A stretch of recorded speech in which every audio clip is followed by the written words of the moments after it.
ملت ایران بزرگترین سپاه و ارتش آزادیخواهی و مردم سالاری تشکیل می‌دهد و هیچ نیرویی در برابر شما تاب مقاومت نمی‌آورد. هیچ یک از گزینه‌های بین‌المللی که در پیش رو نمی‌تواند چاره‌ساز باشد و نمی‌تواند مورد تایید ملت ایران باشد. به بیگانگان که به درستی به دنبال منافع خود هستند دل نبندید و فقط به نیروی خود متکی باشید. به قول حافظ سالها دل طلب جام جز ما می‌کرد آنچه خود داشت ز بیگانه تمنا می‌کرد. نیروی بزرگ که عاقبت این رژیم را از پای در خور آورد نیروی لایزال شما ملت، به ویژه نیروی جوانان کشور است.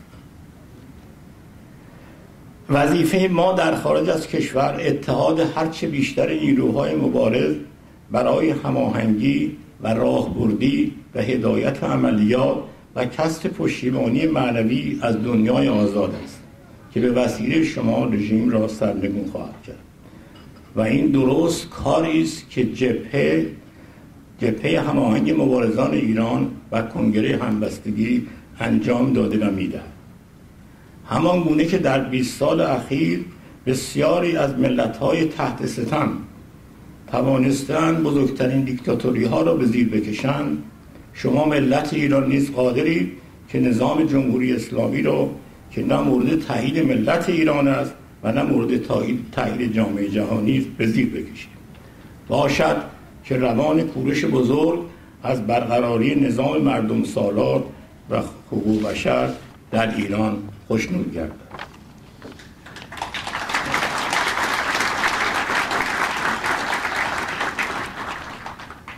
On behalf of the member of the Iranian Democracy Front, I thank you again for joining us tonight and honor Cyrus the Great, and I hope that you enjoyed it. Thank you. Thank you, Dr. Nasre-Esfahani. How's everyone doing? Good? We're going to have another speaker in a few minutes as soon as we have him set up.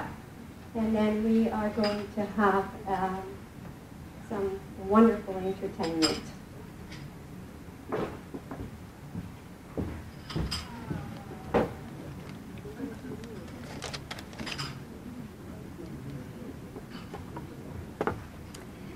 Okay. Our next speaker, Dr. Saeed Ahmadi, DDS, Doctor of Dental Surgery.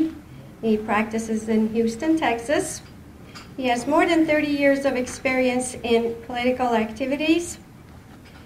He's the speaker for Iranian POD organization and a member of the Democracy Front. Please help me welcome Dr. Saeed Ahmadi.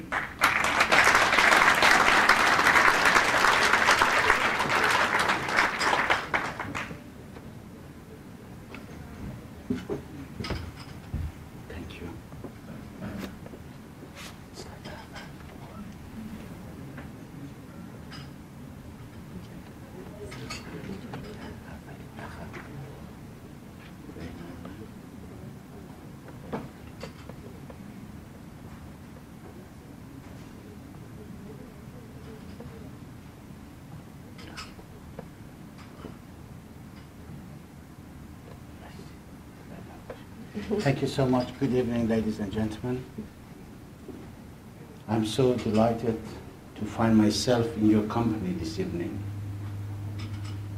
My thanks and gratitude goes to Dr. Arakandian, who gave me the opportunity to spend some quality time with you all this evening. The title of my speech is Iran and the Middle East Current Strategic Situation. It has been well documented that Iran is one of the oldest civilizations in the world.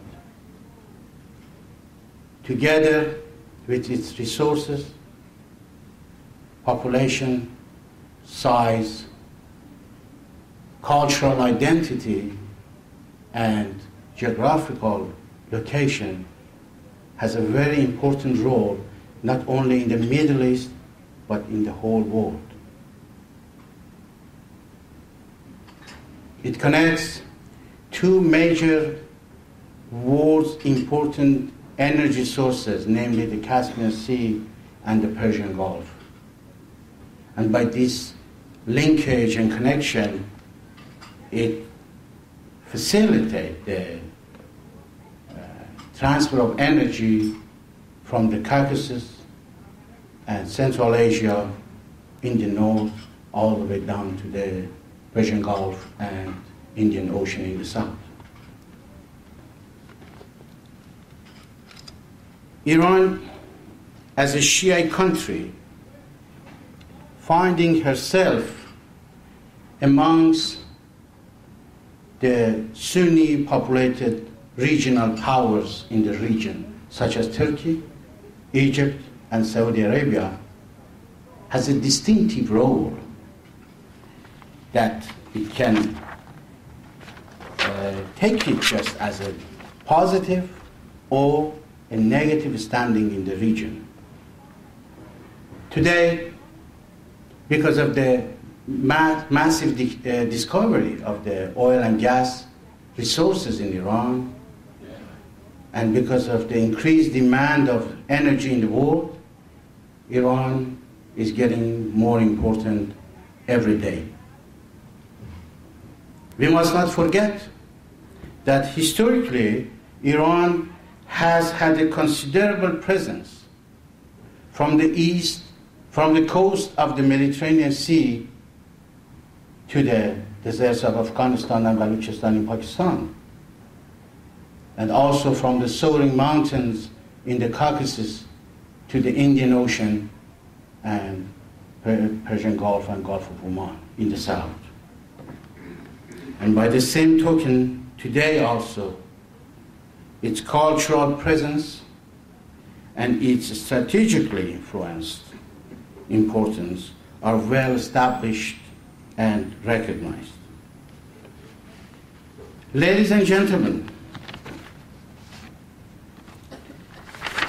Iran and Middle East at the present continues to find itself in turmoil and chaos, for it's a blend of inconsistencies and contradictions. While on the whole, the majority of the countries in the region practice Islamic doctrine, nevertheless, there are profound tension and hostility amongst the followers of different fractions of this religion.